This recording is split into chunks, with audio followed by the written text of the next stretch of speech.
to, make the All-Star team and all of that. Do you think at this point about how much it would mean, it lines up that you could be the starter in the All-Star game? Is that another level, another layer of fun and emotion for you? Yeah, I think making it, making it's obviously really special. The emotion just comes from, the kind of looking back and reflecting at the same time. You end up kind of reflecting at the same time as you're looking ahead to the game itself and kind of what that means.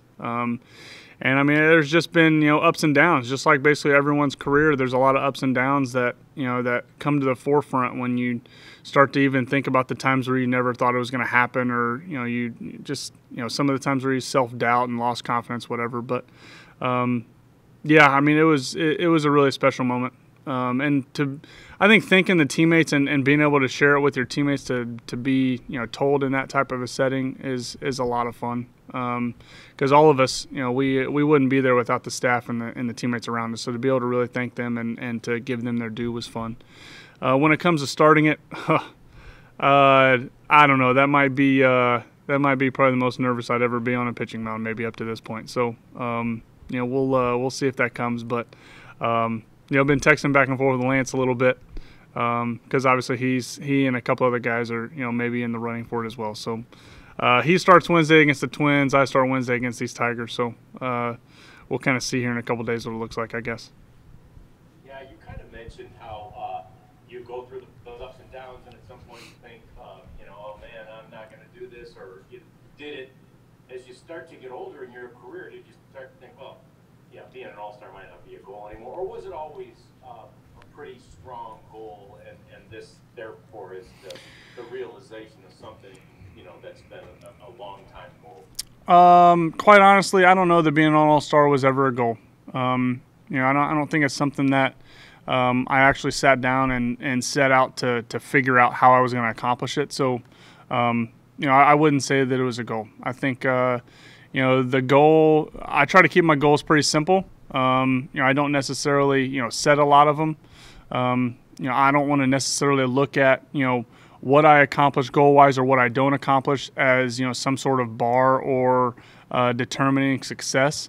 Because I think, obviously there's 30 teams that, set a goal to win the World Series, and I don't think that means there's 29 failures out there. So, I try to stay away from that. I think, more for me, I think it's just an unexpected, exciting moment. I don't, I think back to Nick Markakis, 2 years ago, 13 years or 14 years into his career, and he gets to the first one. And, that guy was, if they did an all MLB team for his 15-year career, he was probably on the all MLB team all 15 years. The guy was just a stud. So I wouldn't say that his first 14 years, didn't live up to his expectations. But, yeah, I think it's just a special time that going into the year was maybe a little bit unexpected and not something that I ever planned for, but, definitely looking forward to it. For me, Gibby, as far as tomorrow goes, right, through all this excitement and everything, this is one of those things about being a major leaguer. You've got to focus and prepare as normal for that last start of the first half against the Tigers tomorrow. Yeah, I mean, I think it's something that I've had managers before. Paul Molitor was one in Minnesota that made sure to remind us, as we get close to the break, to not overlook things. And I think I heard Woody talk about it yesterday on the postgame a little bit. Sometimes it's easy to look forward to the break and look forward to 4 days off. And I think it's important if you're a hitter, you've got 5 games left until the break, which if you start all 5 games, that's 20 ABs. 20 ABs is a lot to work with. And one of the things I mentioned to Bobby Wilson a couple of weeks ago is, how many innings and how many starts I probably threw away in my career just by either not being mentally sharp or allowing a big inning to ruin the rest of the start. And every now and then you can do the same thing with not being mentally sharp. So, I've got a big start tomorrow, and I'll have plenty of time to enjoy the All-Star game and what that'll mean and what that'll be like. So I'm definitely going to try to be focused for tomorrow. Thank you. Yep, thank you. Yeah. Hey, Kyle, kind of talked about the whole staff has gotten here, but it seems like the 3 selections, yourself and two outfielders. It's kind of like a victory for the team in terms of pro scouting getting Adolis, amateur scouting getting Joey, maybe the analytics guys helping you find something, and then on the medical side with you, what does three All-Stars say about the strength of the organization? I don't know. That's a good question. I think to me, All-Stars, Joey making it to me is a testament to, I think, of how the process has really rewarded players for having a good first half. I think sometimes it's easy with how early they have to start the voting. Sometimes it's easy to kind of miss guys who play, 3.5 months of really good baseball. And if you look back at, Joey's first 2 months, yeah, his power numbers weren't there, but man, that guy was getting on base more than anyone. And then once he just found a few things in his swing, I don't know what it was, but you can almost tell he just found a few things in his swing, and all of a sudden it started clicking. He's been an All-Star for the last month.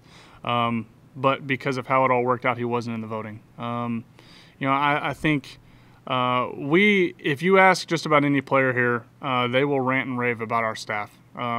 Medical staff, absolutely. I think, I've told you guys before, coming here, Stephanie Fernandez was a big reason why I came here. Her experience dealing with ulcerative colitis and the Rangers' experience dealing with guys with the same thing that I'm going through was a big part of this decision. Matt Lucero, him getting to go to the All-Star game, him and his staff have been huge for me this year, whether it's with the groin or just day-to-day, preparation. Raul, he gets to go as the interpreter, but he's a massage guy, and I see him as much as the training staff, trying to make sure that this 33-year-old body stays ready every 5 days. So, there's, I think, from the advanced scouts here on staff to all of our coaches, I don't think you'd find a guy who wouldn't say, part of their success, lies with those guys. All right, Kyle. Thank you very much. Yeah, thank you. Steven. Jeff kind of asked a little bit what I was going to ask with the three guys going, but you mentioned about Joey and he's been an All-Star. But talk about Adolis and what he's done. I mean, here's a guy who was DFA'd not too long ago, and here's a guy who did start the season with his team. Yeah, I mean, I think there's a lot of really cool aspects of his story. Whether it's coming from Cuba and actually getting the opportunity, whether it is having an organization kind of send you to the wayside and having another organization give you an opportunity. I think there's a lot of really cool parts of that story, and then not making the club and not getting down on themselves. I've been told that I haven't made the club before and at a spring training, and sometimes it's easy to get down on yourself, especially when you thought you were ready. And he just went down there and worked, and he kept being the same guy. And then what that allowed him to do was when he got his opportunity, he was ready. I mean, you guys have seen it all year long. He's been, the best player on the field in a lot of the games we've played. And he's been, sometimes single-handedly the reason why we've won some of our games. I think everybody sees, a second half for him being really strong and hopefully getting himself a Rookie of the Year nomination and a possibility of winning that. I mean, the guy's just been he's been an all-star in every aspect of the word, on and off the field. He's way beyond his years when it comes to being a professional and acting like a professional, and he's more than deserving. Kyle, it's been a tough season, obviously, record-wise for this team, and I think a lot of people might not have been surprised that there only been one person selected. Maybe you go by yourself. But what does it mean to be able to go with two guys, two teammates, and for the Rangers to have the three All-Stars? Yeah, I think that's also a testament to kind of how the process has worked to try to reward the players who have had the best first halves. I think sometimes it's easy to look and give the best team the most All-Stars because, maybe they deserve it. But, I mean, being an All-Star is somewhat of an individualistic award, so I think making sure you try to reward, the two outfielders on our team for having really good first half is important. I think the record obviously doesn't reflect anything how we feel like we are as a team, and it's obviously not where we want to be record-wise, at this point in the year. But we've got a lot of young guys who are working really hard to get better, and I think going into it, that was our goal, was to try to get everybody getting better each and every day, and have fun along the way. I hope that you guys are kind of seeing a team that's playing hard and having fun and are seeing strides going in the right direction. Sometimes the win-loss record isn't the best way to look at how a team develops. Obviously, it's the best way to figure out who's going to make the playoffs and who isn't. But I think when it comes to developing and getting better, the eye test is really good. And I think, we got a lot of guys who are working hard and are getting better as the year goes on. All right, man. Thanks. Yep. And congratulations on being an All-Star. Thank you. I appreciate it. Kennedy. Hey Kyle, I'm just curious, the All-Star Game is more than just the game itself, it's lots of fanfare and all that. Is there anything in particular you're looking forward to during that weekend? Yeah, I think I think the biggest thing that I'm looking forward to is having my kids around, for all of it. They've been to games here, but obviously, the last few years in Minnesota, as they both were old enough to come in the locker room and be on the field and experience that. Those are some special moments. And my daughter, who's 7, has had some of those memories and still remembers her time in Minnesota. But my son was like 2.5 at the time when we left, and he hasn't. He probably doesn't have any memories of being on a field. And I think that's one of the biggest things I'm looking forward to is, sitting on the field. I got to tell them both that we were sitting on the field for the home run derby today, and they started jumping up and down, and we're really excited. So they both are super locked into sports. They're locked into just what's in front of them. The fireworks. I got multiple pictures the other night of how they're just sitting in amazement. And I kind of feel like this will be the same thing. Getting the chance to sit there and watch them, watch these guys, take some big swings is going to be a lot of fun. I think Freddie Freeman said the other day his son just wanted to meet Fernando Tatis. Is there a player they want to meet? So they've been passing out baseball cards here, different packs as kids come in. And it was cool when my nephew was here a couple weeks ago. He got a Matt Chapman card while the A's were in town. So I had Chappie sign that for him. And my daughter had a Craig Kimbrell card coming in her pack. So she went through her packs and we saw which were AllStars, and I'm going to try to get those signed for her. So I don't know. As of right now, I think I'm their favorite player. Brian Dozier was their favorite player a few years ago, so I think I've taken over that. But I think as of right now, they're looking forward to some of the festivities. But she is excited to get those cards signed. Yep. Thanks, Kennedy. Evan Grant. What exactly did Lance Lynn say to you that did not involve an F-bomb? Well, I think, I get a little different side of Lance, so I know you guys probably expect maybe there is some of the F-bombs that come around, but I get the calmer side of Lance most of the time. So I actually woke up to a text on Saturday morning, and it said, well, I tried to make up some ground on you last night, but I don't think I did. So I think he went from a 2-1 to a 205 or something like that.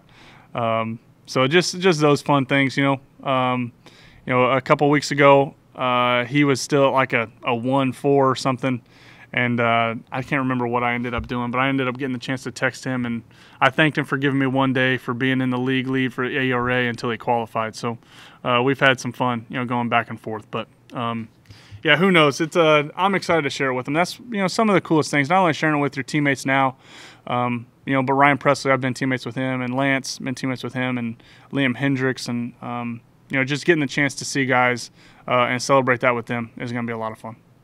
Well, is there anything you can share about what he said text-wise Sunday or Monday after you guys were both named to the team? No, just a lot of congratulations.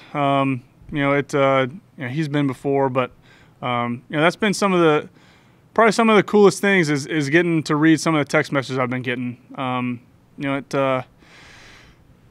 Just the people that reach out and have either been teammates with me or supported me from back home, whatever it is. That means a lot. Having their support and them taking the time to reach out and share those congratulations has meant a lot.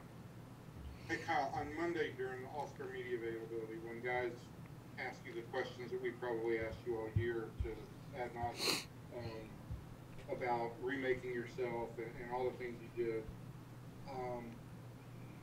who would you cite?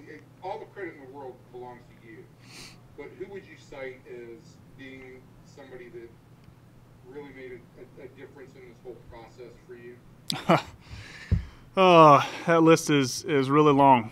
I try to not take credit for most of it, really, because I think, whether it comes from, Stephanie and the hard work that her staff has put in, the medical staff has put in to make sure I'm feeling good every 5 days. The training staff and medical staff, like I just said as well.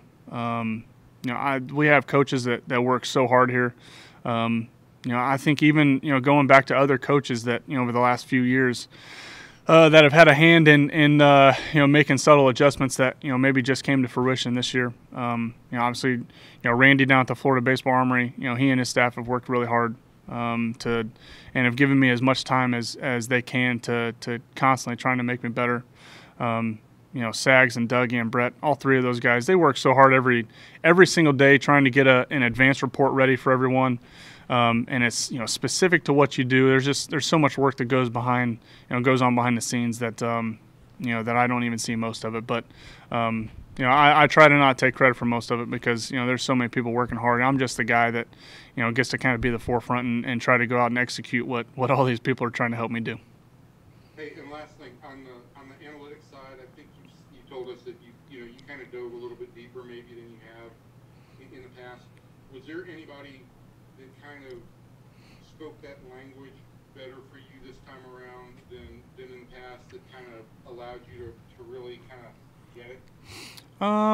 No, I think from the staff from last year to this year, being fairly similar with Sags, even though he wasn't with us last year, he got a chance to watch all my starts.